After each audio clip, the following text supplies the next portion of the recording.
Everybody today? Really? All right. I'm not going to ask who's got money on the game tonight, but I hope you win as long as you're got money on the Niners. It's going to be a good one tonight. Hey, you know what's crazy? There are so many things in our lives that have been created, but many of them never created to be used alone. Right? Think about a seesaw. Anybody ever been on a seesaw by yourself? Like even going back to childhood, it's just lame, right? And it's dangerous. Right? It's dangerous. So many things that were created never to be used alone. Think about walkie-talkies. Now, I had to get special permission for all my props from our boys this morning, but how lame would a walkie-talkie be if all you had was yourself? Come in, over and out. I mean, you could change. Now, some of you have multiple personalities and would probably be a good time for you, but for the rest of us, like, this is just kind of lame. I mean, think about, like, the old pastime of playing catch, right? I mean, how lame would it be if, when I'm bored, or just a little bit antsy, I'm on the floor throwing the ball up to myself, right? Anybody else? Anybody else ever do this as a kid or as an adult? It helps me think better. It just keeps me focused on what I'm talking about, helps me stay clear. But how lame would catch be? Something I've done with my dad who's here this morning all my life as a kid. Now I do on a daily basis with my own boys. How lame would it be if you couldn't play catch? Who's up for catching a deep one? Seriously? Now we got low ceilings, okay? I've got a lot of disclaimers. I threw in this section last time. We're going back to the wall, okay? Everybody's paying attention, at least for now. I'm going to do a little Brett Favre sidearm thing, okay? You ready back there? Somebody better come down with this ball, okay? But give it back to me. My kids will disown me. Oh, no! Did we catch it? You caught it! For those of you that didn't see, it hit the hands of two other individuals, and Diana came down with it. Wow! Spike it. You can spike it. Come on, everybody look right here. You never know how many touchdowns she'll score this year. Spike it right in the middle. Nice. That is awesome. That is so awesome. Man, this is going to be a better service than the last service. I had a guy all decked out in a Roger Craig jersey in the last service, hit him right in the numbers, and he dropped it. So anyway, at least that's the way I saw it. The quarterback's always right. Listen, there are so many things, right? There's probably a never-exhausting list of things that were never created to be done alone. They're just lame, or even some things, if we try to do them alone, they're dangerous, right?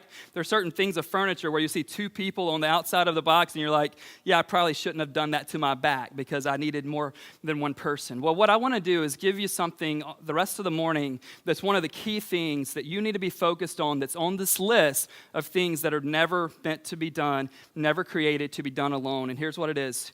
Your life. Not the person beside you's life who really is needy.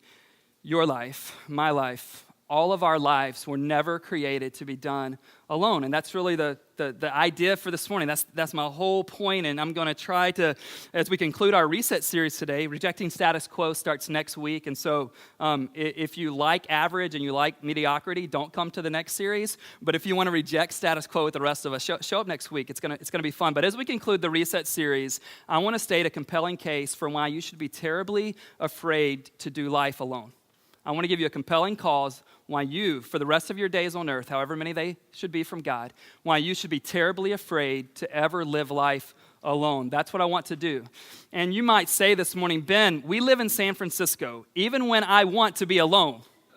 Right? I mean, it's true for me. I've got to close my eyes and pretend like there's not all these people around.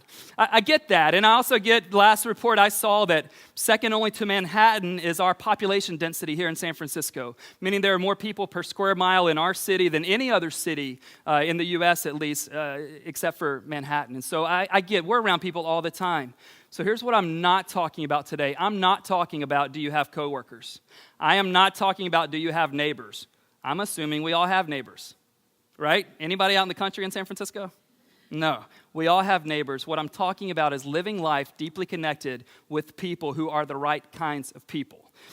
And if you're a follower of Jesus in the room, if you consider yourself and you're on the path of those of us trying to go, hey, we want to figure out how to orient our lives around Jesus, this is a crucial, paramount issue for you.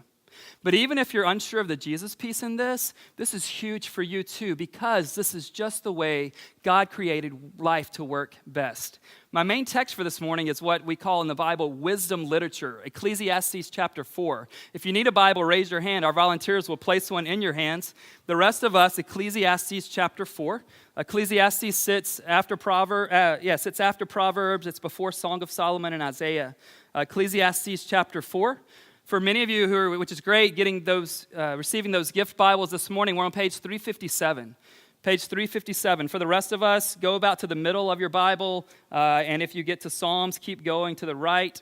If you get to Isaiah, go back to the left. Those are big books that you might find yourself in the middle of. So that's my whole case for this morning. I want you to be terribly afraid, not depressed or sad about living life alone. I want you to be afraid of the dangers of living life unconnected, alienated, disconnected from other human beings at a deep level. So would you stand with me as we look at this text together? Just a moment, we're going to read Ecclesiastes 4. We'll start in verse 7. We'll read through verse 12. But let me give you the context why you might want to lean in and listen to the words of this man. This is written by a guy named Solomon. The Bible declares that he is the wisest man to ever live. So some of you thought you were on that list. You're not. Solomon was declared as the wisest man to ever live. He set out to do this experiment. He had tons of wealth, and so he set out to find all the things in life that would satisfy. So all the things we would put on our list. So he had, you're like, well, probably relationships. Yeah, he had like 300 wives and another 700 or so concubines, okay? He was pursuing all he could in that department. We'll leave it there, all right? He owned, like where you and I, if we were wealthy, we might get backstage passes to a concert. Solomon owned singers, okay? He owned them. They sang when he said sing, okay? He had vineyards. It took him 14 years to build his house, and he had a huge crew. So he just said, hey, here's all I want to do. I want to find out what satisfies in the end, what makes me happy in the end, what fulfills me in the end. But what's crazy, he got to the end of that, and he said, most of this is meaningless. Most of it is elusive. He said it's vanity. It is like chasing the wind. And here's why I think you and I should lean in this morning. If you find the wisest guy to ever live, and he thinks most of life is meaningless, but he gives you some things that are meaningful, don't you want to know what those are? I do. This guy's wise. Here we go, chapter 4, verse 7. Solomon, he says again, this is his theme, remember, I saw vanity or meaninglessness under the sun. One person who has no other, either son or brother, yet there is no end to all his toil, and his eyes are never satisfied with riches, so that he never asks, for whom am I toiling and depriving myself of pleasure? This also is vanity and an unhappy business. Two are better than one, because they have a good reward for their toil. For if they fall, one will lift up his fellow. But woe to him who is alone when he falls, and has not another to lift him up. Again, if two lie together, they keep warm. But how can one keep warm alone? And though a man might prevail against one who is alone, two will withstand him. A threefold cord is not quickly broken. You may be seated. I pray that God will use this text to do in your hearts what it's been doing in my heart really throughout this weekend. And so, to be honest, I was going to start teaching in verse 9. That's kind of where the big two are better than one, and we'll get there in a moment. But when I saw verses 7 and 8 and thought about the culture that we live in, this hardworking, overachieving, highly educated, the land of entrepreneurs, I thought, no, we need to hear verse 8 and verse 7. So 7, he just says it's all vanity. But look at verse 8. You can bring it on the screen. Verse 8, he says there's like this person who has no other in their life. No son or brother, but they have nobody. It's the person who's living life alone, not that people aren't around him, but he's not deeply connected with any other individual. It says all he does is toil. All he does is work. And before you claim something else, listen, God is for work. I believe we will work in eternity. So some of you are like, no, Ben, I would like to just sit on the cloud. I get bored easily. I'm hoping I'm going to do some work there. I think it'll be meaningful work there. Different discussion. But he says this is the person who has made his life all about his work. This is his top priority. It is what he values the most. And he says this person has nobody else in his life. And so there's no end to his work. And yet his eyes are never satisfied with riches, right? Riches are elusive is what Solomon's learned. And he's not just observing one man's thought process. He's talking about people in general. And so he knows that he's like, it's elusive. The guy thinks if he makes this, he'll be satisfied. Nope. So he has to make this. Doesn't do it. He's never satisfied with riches. And he's never stopped to ask this question. I'll paraphrase, but you'll see it on the screen. He's never stopped to ask, wait, who am I working for? Why am I doing this? Even if I get all the riches in the world, I've got no one to share it with. Why am I about what I'm about? Why am I doing what I'm doing? Do you see it? For whom am I toiling and depriving myself of pleasure? This also is vanity. This also is meaningless. And then he says it's an unhappy business. Now listen, I know it's true about many of us in this room. It's true about your pastor as well. I want to be the best. I'm willing to stay up late and go for it. I'm willing to pay for conferences. I'm willing to get mentors and coaches. And I do these things. I want to. But even for me, with a noble role like being the pastor, this can't become my life. This can't become my life. And whatever your thing is, no matter how noble it is, no matter how exciting it is, no matter how crucial it is to the world in which we live, it can't become your life either. Let it be a big part of your life. In fact, he's going to talk about work starting in verse 9. We need to work hard, and we need to work in tandem, usually with people, and enjoy reward. We'll get to there in just a second. But is it possible that you're valuing what you do over relational stuff in your life? I'm not saying you have to choose one over the other, but if you choose what he chose, in the end, he had no one to share it with when he did all of his productivity and when he created all of the fruit of his labors and when he worked his tail off, he had no one to share it with.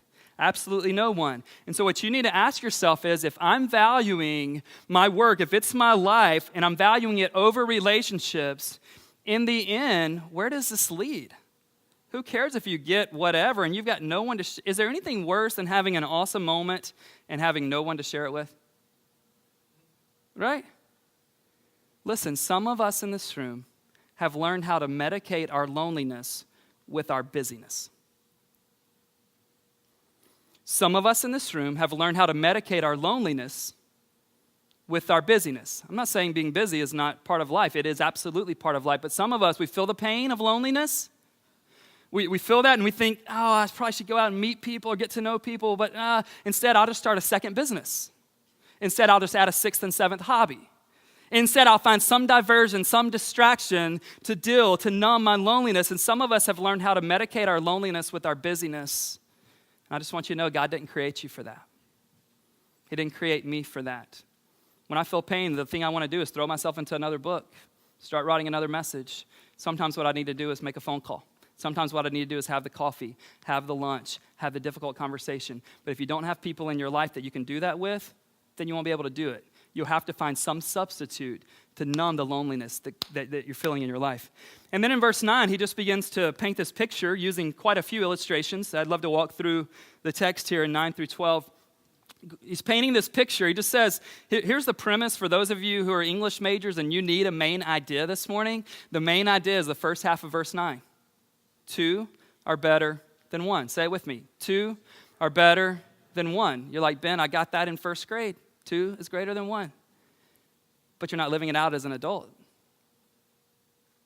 You got the principle down. You got the formula. Is it being displayed in your life? 2 are better than 1. The first reason why this is true, he says, is because they have a good reward for their toil. Now, I think the idea there is twofold. I think the idea when you say 2 is better than 1, they have a good reward for their work. I think one is that the joy of working with someone else makes what you produce better. I hope that you feel that way. Now, listen, you might be starting a business and you can only afford yourself right now, but I hope that you get the chance to work with someone else because that's where real joy, I think, comes in. And I think even along the lines of productivity, I think we can produce stuff better together than we can produce alone. I just believe that. I think it's true. And then in verse 10, he goes on to paint this picture. He says, if you have 2 that are doing life together, if they fall, one will lift up his fellow. Right? So if you fall, but you're with someone else in life, this is metaphorical. Obviously, we know it's physical too, right? If you fall, someone's physically there to pick you up, but metaphorically, figuratively, someone's there to pick you up. But woe to him who is alone, verse 10, when he falls and has no one to lift him up. Friends, the question for 2013 is not, will you and I fall this year? You will. You will. You will make an unwise decision somewhere along the way, even if you're having a string of really great decisions right now. You will fall into some sort of sinful pattern or habit or just a one-time sin. And even if you're clean, even if you have a clean record after those 2, we all live long enough to know that circumstances will take our feet right out from under us, won't they? Right? And security goes away. What seemed like security and what seemed like stability goes away. You will fall this year. No matter how good your streak is right now, no matter how good the promotions are, no matter how well you're playing, no matter what it is, you will fall sometime this year. And the question is, who will be there? Who's there for you when you fall? You're like, no, Ben, you don't understand. I'm going to make sure I don't fall. I'm going to make sure that I'm smart enough, that I'm talented enough. I'm not going to fall. You will fall. Question is, will you have anybody there to pick you up when you fall? Will you have anybody there to pick you up whenever you fall? He goes on in verse 11. He says again, if two lie together, they keep warm. But how can one keep warm alone? All of you single people in the room, look at your pastor. I do not want you going out in the city this week looking for other single people and saying, hey, I was in church Sunday. I usually don't do what my pastor says, but this sounds like a great idea. I'm just looking for someone to lie down with and keep me warm. Now, physically, that's true, right? And in the culture in which it was written, and listen, Jesus even tells a parable in the New Testament, there's no central heat, okay? And so you've got a situation where, the parable Jesus tells one time about a man who's lying down with his kids, it's not a strange situation, it's just how they kept warm. And so friends would stay warm by lying down together. It's just part of it. Does that make sense? I know most of you aren't mature enough to think metaphorically, but also physically like it happened in this culture. And here's what's so crazy. Imagine there's these two people, right? And they're both freezing. Now, what's wild is that neither one of them can do anything on their own to produce heat. Isn't that amazing? Think about it metaphorically in our lives. It's like God saying, hey, there's something that neither of you, it's not like the strong person will warm the cold person. That's not what he's saying. He's saying metaphorically, listen, they're both cold and neither of them can do anything by themselves to bring about warmth. So what do they have to do? All of a sudden, they've not done anything. They've not grown in their warmth individually. They've not figured out a way to make heat rush through their body. All of a sudden, two people who could bring about nothing by themselves are able to bring about something amazingly powerful when they're together. Do you have someone like that? Physically and metaphorically. Do you have someone that feels that? Then he goes on to verse 12. Pick it up in verse 12. He's going to do a progressive kind of thing in verse 12. He's going to say, hey, when it's one-on-one, someone might prevail against you. Do you see it? One-on-one, someone might prevail against you. Oh, but if you have two of you, you'll be able to withstand this opposition. You see where he's getting at? And then when he talks about a threefold cord, he's saying, but even better than two or three of you will keep from quickly breaking. Now today, I'm sorry, ladies and non-sports fans, this is the Super Bowl, so I can make as many sports analogies as I would like, okay? Today, we are going to double team Ray Lewis, right? Or it'll be a long day, right? I mean, we're going to get the tight end on him, we're going to get our guard, we're going to pull, we're going to run away from him, we're going to double team him because it gives us a better chance to be successful. In life, the same thing is absolutely true. Who's double teaming your situation with you? And even better, if you can get two on either side of you to triple team the things that life is going to bring at you. Evil is going to bring at you. Situations are going to bring at you. Financial problems are going to bring at you. Circumstances just in general. Who are you double teaming life with? You're like, oh, Ben, I can handle this. Seriously? Everything Solomon, the wisest guy to ever live, he's just wrong? Who are you double teaming life with? Who are you triple teaming life with? Now, that's fun. It's like a Red Rover chain that cannot be overtaken, right? Doesn't matter who comes over, you're secure. And so he just makes that progressive. He's like, one person might prevail against you, but get a friend with you, somebody that's really the right kind of person. They won't quickly, you'll be able to withstand them. But even get three people, that is not quickly broken. Here's what I know about every human being in this room, and I think that's all we have in this room, human beings. Every human being in this room, this is true for. We all want it to be true of our lives, for this phrase to be adequate and true. My life is not quickly broken. You want it, I want it, you want it, we all want it. We all want this to be true, right? That we can say confidently and boldly, my life isn't quickly broken. But listen, if you don't have the right kind of people in your inner circle or anybody in your inner circle, the opposite is true. Your life will break quickly. No matter how talented you are, smart you are, good looking you are, your life will break quickly. Who's going to keep it from breaking? Who's going to stand there with you? Who's going to be there? And listen, just so you understand, this isn't an isolated thing from the Bible. This is not like, oh, Solomon had this opinion, but everyone else in the Bible had a different opinion. Let me just give you some reference points. You can look this up later. Genesis 2:18, there's one human being that's been created. His name is Adam. Maybe you've heard of him. And God just begins to observe the situation with Adam. Genesis 2:18, and he goes, golly, it's not good for him to be alone. So I'm going to give him a helper suitable to him. Was it a marriage deal? Absolutely. But it was also a companionship deal. Absolutely a marriage deal, but it was a companionship. It's not good for him to be alone. I walked our staff through this next text, Exodus 18. Even if you're not a follower of Jesus, write that down if you're a leader of any kind. If you're a manager, executive, Exodus 18. Here's what's just happened. Moses has led about 2 million Israelites out of slavery in Egypt. It's a great leadership lesson. They'd been enslaved for 430 years, and God uses Moses to lead 2 million of them out after 400 years of something. Dude, he's a good leader, right? I mean, he would get your job if he applied for it at the same time you did. He's just a good leader. But what's crazy, his father-in-law, Jethro, I hope that's not your father-in-law's name, but if it is, that's blessings to you and Jethro. Jethro shows up with Moses' wife. You know, like it's like Moses has been on a business trip. He's been leading 2 million people. Well, then his father-in-law, his father-in-law is where his wife and his sons are staying.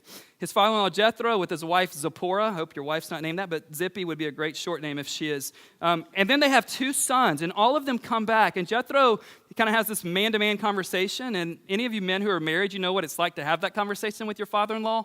Awkward at first, right? You're like trying to take away his pride and joy, his treasure, and at least that's how it works for me. Love you, father-in-law. Jethro shows up, and he says, he observes what's going on, how God has delivered Moses and the people. And you can imagine Moses having this proud moment, right? I mean, you want to show up. Your father-in-law, we want to impress our fathers-in-law, don't we, guys? I mean, even if we're no good, we want them to think we are. Well, you can imagine he's telling Jethro, here's how God delivered, here's what happened. We were enslaved under Pharaoh for 430 years, and that's gone, and I've led the way. Jethro looks at him and he says, Moses, what you are doing is not good. If you continue to lead alone, you will wear yourself out. And so he says to him, you need to get men who are able to have some over thousands, some over hundreds, some over 50s, some over 10s, because what you're doing is not good. This man had just led 2 million people out of slavery. You would think he could handle it. Well, let's go to the New Testament. Jesus doesn't even seek to accomplish his mission alone, does he? He has 12 men. Now, maybe we should fault his choosing, but he asked 12 men to come and help carry out the mission, create the movement of Christianity. And then you get to Luke chapter 10, and Jesus is going to send out 72 disciples to share about him throughout all the region. But here's what's interesting. He doesn't send them to 72 different destinations. You know how many he sends them to? 36. You know why? Because he wouldn't let any of them go alone. This principle is all throughout the scriptures, and it's all throughout Christian history, and it's all throughout our own experiences. When we began to think about planting a church here, we were told that lots of churches that started here didn't survive long term, and so we wanted to find out why and then kind of do the opposite thing. That was our plan. One of the reasons was that most people didn't spend enough time in preparation, and so before we ever moved here, it was about 18 months to kind of work on planning and strategy and that kind of stuff. Another, we found out that a lot of people started a church here without realizing the significant amount of funding that's needed. So we wanted to give enough time and try to, make the sales pitch to people all over the country, churches, and 20 of them came on board. Many of you know that story. But then thirdly, we found out that many of them tried to go at it alone. And so initially, it was just me and Shauna and our 3 boys. And just keep this in mind. Those of you that are going to have more than 2 children, once you get to 3, don't ever allow voting in your house, okay? Once you're not the majority, it's like, no, this is this is not a democracy. This is a dictatorship. Otherwise we would have never came to San Francisco, I'm guessing. But they love it now. And so it was just us. And one of the things for Shauna and I, before anybody else had really signed on, we're just like, you know what? We don't want to do this alone for lots of reasons. But it's just not the way God designed us. And so we had an initial staff team, and then we began to meet people in the city, and then we began to meet all of you guys, and now we go, you know what, let's pursue this vision collectively. Let's be a church that's not quickly broken because we have people doing life side by side about things that really matter and things that are really important. So you've got that whole deal there, and what I want you to think about is, who are the people who get the first phone call or text messages when you have a struggling issue? When you have something exciting to share? When you have something you need someone to pray about? when you find yourself falling into temptation. My guess is that you, like me, because we come from so many places here, you have people in this country and all over the world that you talk to about those things, right? And I want you to continue to do that. But hear this from your pastor. You have to have someone you're able to do that in a present physical proximity way. Does that make sense? Someone that you're seeing, listen, no matter where we go technology-wise, you will never be able to substitute that for what you can do face-to-face. My dad is here. I talk to him 3 or 4 times a week. I talk to lots of friends all over the country. But there are some times, if I didn't have people face-to-face, I would not be able to live out what Solomon's advocating for. And so if you're new to the city, or you're just like, Ben, I can't make friends here, make a plan to have people, whatever city you live in, wherever you will live, have people in a local, physical way. Virtual presence is great, but it cannot substitute for your actual physical presence until we start teleporting or something, okay?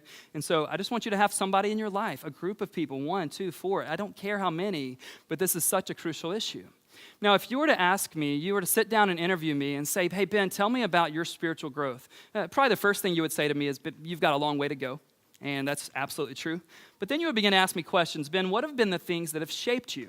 And I would tell you about books that I read and reading things in the Bible, and I would talk to you about habits, but it wouldn't take us long for me to begin to tell you about specific individuals who have shaped me into the man I am. You can blame them, all right? I learned about generosity more than anyone else from my dad. I learned about what it means to love God and to pray boldly and consistently from my wife. There have been pastors that have poured into me to help me become the kind of pastor I am. Again, blame them. The kind of husband that I am, the kind of father that I am.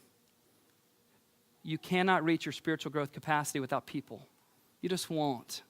Like, this is just, and this isn't an introvert-extrovert thing. This is just the way God designed us thing. All of us. All of us. It's just the way that he made us. And if you're a follower of Jesus this morning, this isn't a preference issue, it's an obedience issue. Let me say it again. If you're a follower of Jesus, you're seeking to orient your life around Jesus, this isn't like, hey, do you think you want to try this? This is like, no, this is the way you were made. It's the way he crafted you. It's what he put in you. And you're like, oh, Ben, God's enough. Well, that's not what God says.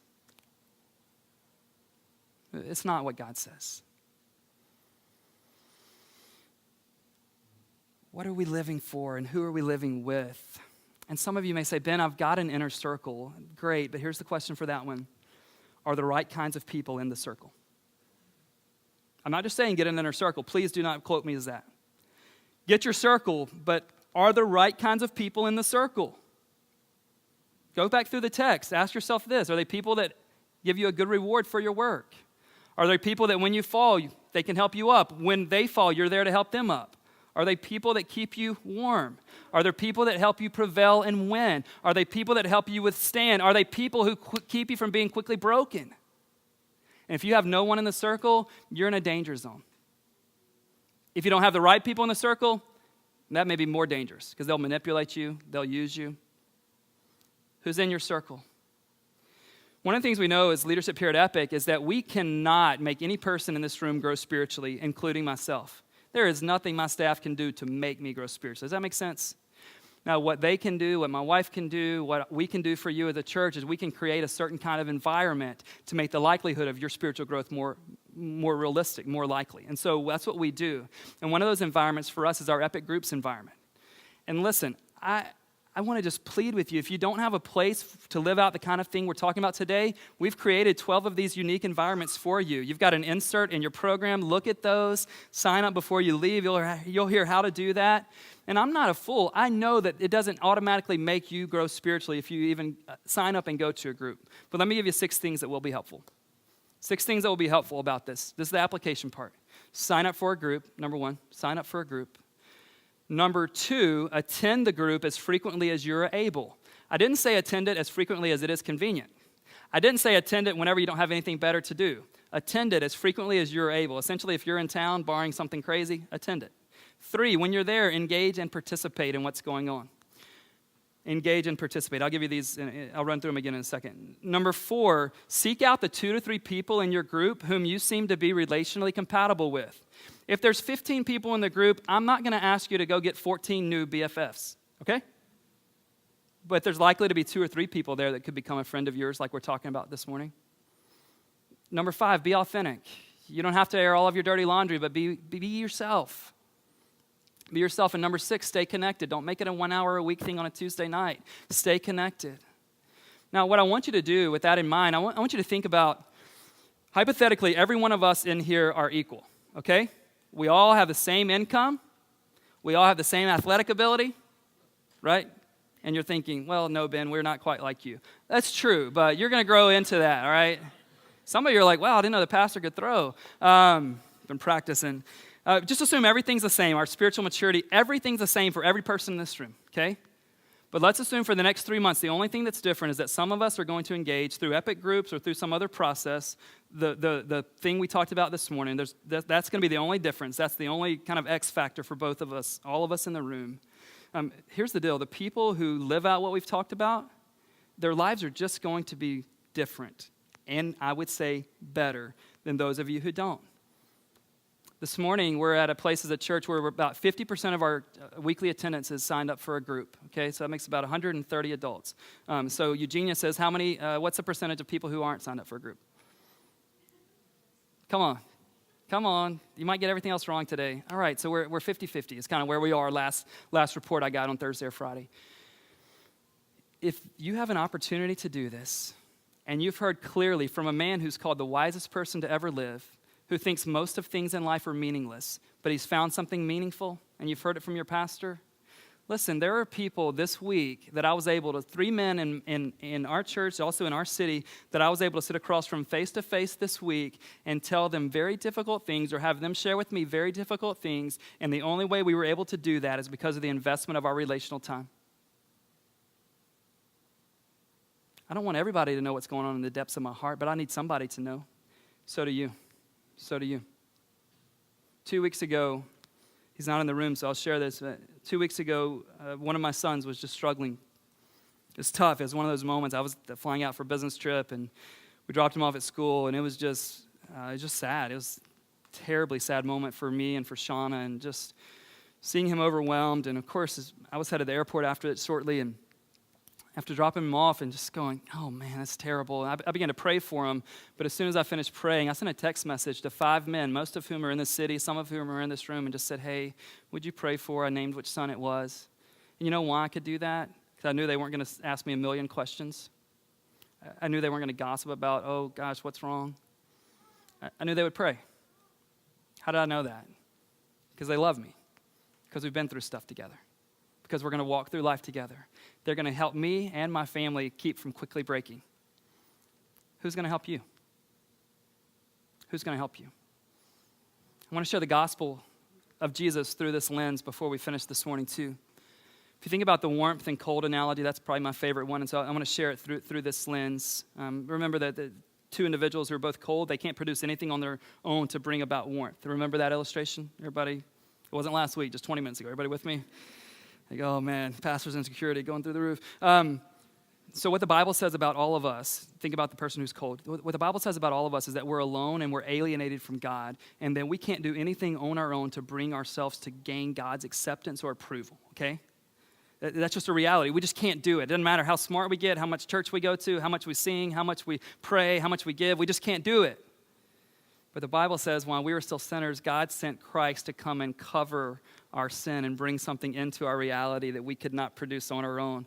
And if you've not entered into that, then everything you've heard today is true. It's practical help, but you're still going to miss the covering. Isn't that awesome? Alienated from God, dead in our sins, the Bible says. We sang about it earlier. But we can be forgiven and we can be made new and have a new reality exist in our hearts because Christ can do for you what you cannot do for yourself. And that one, no one else could do that for you either. But he has come to do it, and now it's on you. John says in John 1:12, he writes that he says to all of those who receive Christ, that Jesus gave the right to those individuals to become sons and daughters of God. Later on, he would write another book, 1 John. In chapter 3, verse 1, he said, how great is the love the Father has lavished upon us, that we should be called the sons and the daughters of God. He's come to make our reality different. Has he made yours different yet?